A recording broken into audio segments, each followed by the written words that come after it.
Welcome, Adventure. I'm GM Goblin, your GM Goblin. And today, being the month of December, I'm going to talk about scheduling conflicts, the issue that everyone has. Truthfully, the greatest enemy of any D&D or Pathfinder party. When you're at your table, everyone is happy, everyone's good to be there. You know, you sometimes have some issues with bones. I've mentioned that in previous videos before. But one of the things that is the biggest problem with a party is being able to have a consistent schedule.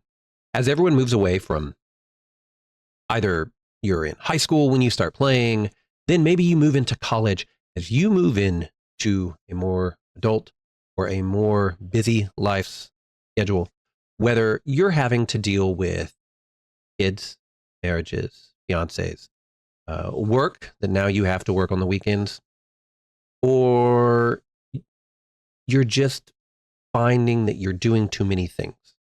A lot of things as we advance through the years. You always see that meme where, you know, I'll see you next weekend, and it's the last time that you spend with all your gaming buddies on Friday or Saturday night. There's no more Halo. There's no more. The same thing happens when it comes to our table. Now, I have had the same main group for the past 7 years. And we are together almost every weekend. And we have played through many campaigns. I have done 2 all the way up to level 20 myself. We are in Shattered Star right now as a buy game. We are in the Emerald Spire as another game that we are running.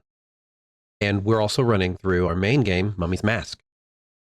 Now, scheduling issues, this is from the Bard Inquiry. This made me think of one of the ways that we get around and we are able to actually have consistent games and stick together as long as we have. My wife was answering on a forum that she was on this week, and she started asking me about all the games that we had played, where she had played a full campaign. It started with 5e back 7 years ago, and then we thankfully moved to Pathfinder, and we've been there ever since. But we started with, I believe it was the Dragon Queen, and we did those 2 books, those 2 modules. Started off, I had a rogue character, Bob Catar, and so we went through all the games that we have played long term that a lot of people don't seem to be able to keep up with. And it made me think how we actually manage this.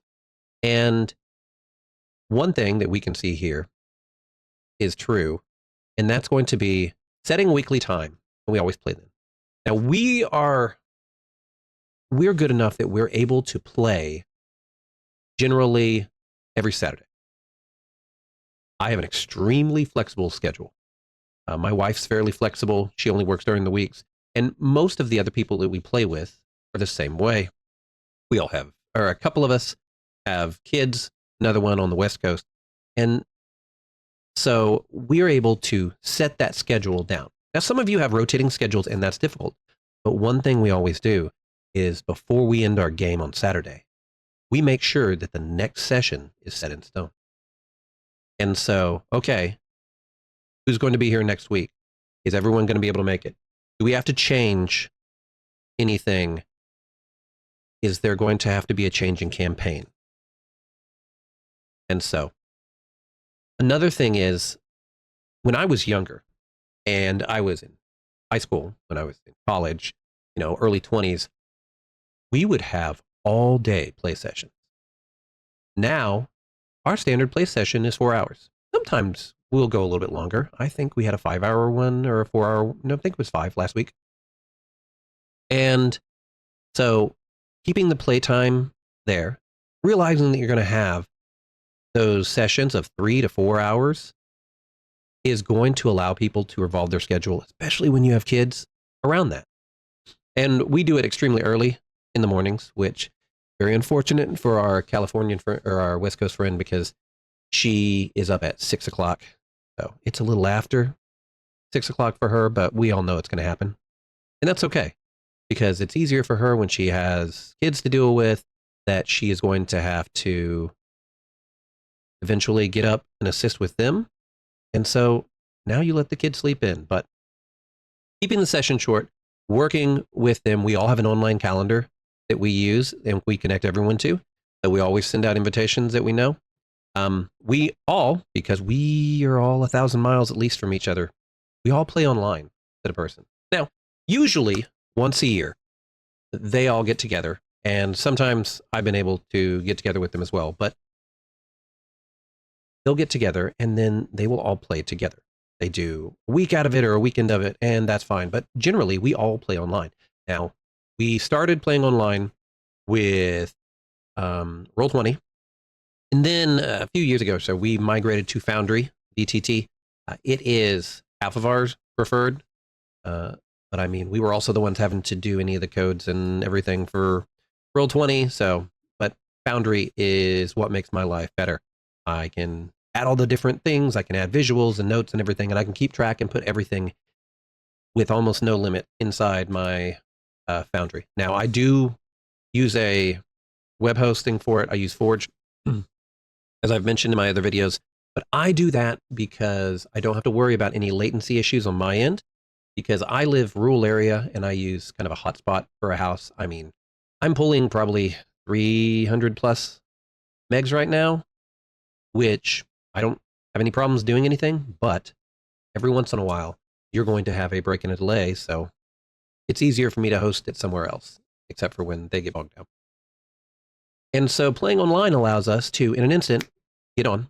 We can all play. And then as soon as the game is over, we're not having to have travel time. We're not having to worry about taking our character sheets and everything back and forth. And I know we're missing some of that togetherness, but a lot of us deal with that in a normal or professional light anyway. But that allows us to have a cutoff and a start point, and it's all right there.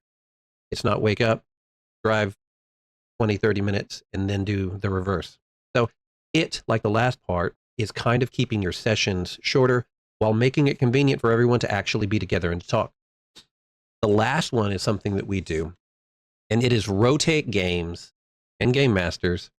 And we also use short campaigns. So I have ran the longest campaigns out of them. Our first campaign got us into, I don't know, I think it was 14, maybe 15. It was D&D. And then with Pathfinder, I did Rise of the Rune Lord all the way through 17. And then I did a custom finisher for them that took them into their level 20.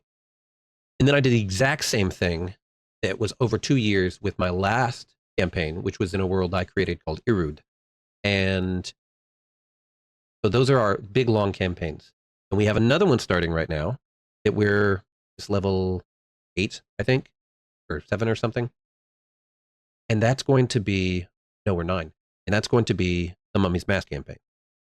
So we're in that campaign, but we always take breaks. So after I did our long campaign with Rise of the Rune Lord for us, then we took at least a year where I was able to play characters, and I played in a couple small campaigns.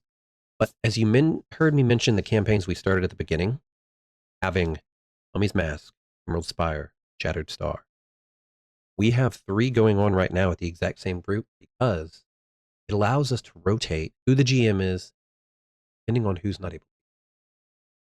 So there's only 5 of us, but one of us has to go away sometimes to do work, and she will be gone sometimes for weeks at a time in other countries, and she is not able to play. Or if there's something that happens and our secondary GM, which is Shattered Star, either can't get it done or kiddos get sick and you're not able to GM. Well, either instead of not playing, we have fallback games. So me and another player are the main fallback GMs for our 3rd campaign, which is Emerald Spire, Pathfinder. It is mostly just a dungeon, and that's how we're running it. Anyone can come in at any time.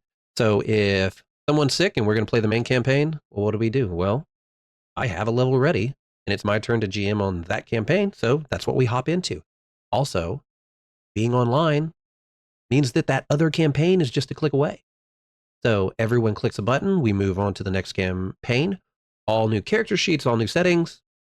It makes it easier. So It just is going to make it easier on everyone to be able to rotate out. And not everyone has to be a GM, but it's good for everyone to try and take a stab at it and to understand. Um, there are certain characters that we wouldn't play because they were too OP'd in certain campaigns or to newer GMs, just because. And then there's certain ones where you won't try any 3P content or anything because we don't want them to mess with it. Maybe a GM doesn't want to add a template to their campaign monsters to make them tougher, so we watch what we play. But looking at your schedule, looking at your year and finding what you're going to be able to and have a schedule that works with you. That is what I suggest you start off with. And then if there comes a time and one person is missing from your group, get up another campaign and run a 3-man dungeon. Make up a short story and be like, hey, I thought of this. I want to run everyone through this bar scene or through, this little thing, or a campaign I made after reading a Dragonlance novel or something. And maybe it's a short one. And I've ran one shots for people at random, just at family events, Thanksgiving, Christmas, stuff like that. So getting with your schedule, using a calendar, and then letting people visibly see it and have reminders to be able to go to it will help. And then, of course, like I said, going back to being online, if you're coming up on Saturday morning, someone got up late from work and they're tired, it's a lot easier sit in your PJs and to be playing online than it is to get dressed and have to go meet people face to face. So, those are just suggestions. They're what I use. It's a nice way for you to be able to play this December because, like us, we are going to be stacked with either people getting back from jobs or family. And luckily for some of us, like my house, we'll be off for pretty much the last 2 weeks of December, almost the entirety time that our kids will be home. So that's just something that we do. And maybe you can grab a couple more days of vacation with your party. But start with the schedule and do a digital schedule. We all use Google, and then we all use Google Meets. I'm not the biggest fan of it, but that's okay. And so that's what we do to keep our campaigns moving and to keep our group moving. That way, even if we can't play in the main campaign, whoever's GMing, we have fallbacks. This just keeps us integrated in not only community, but it keeps our games on schedule and keeps us together playing and building memories. That's what it's about. Either way, enjoy your month and roll some dice for me.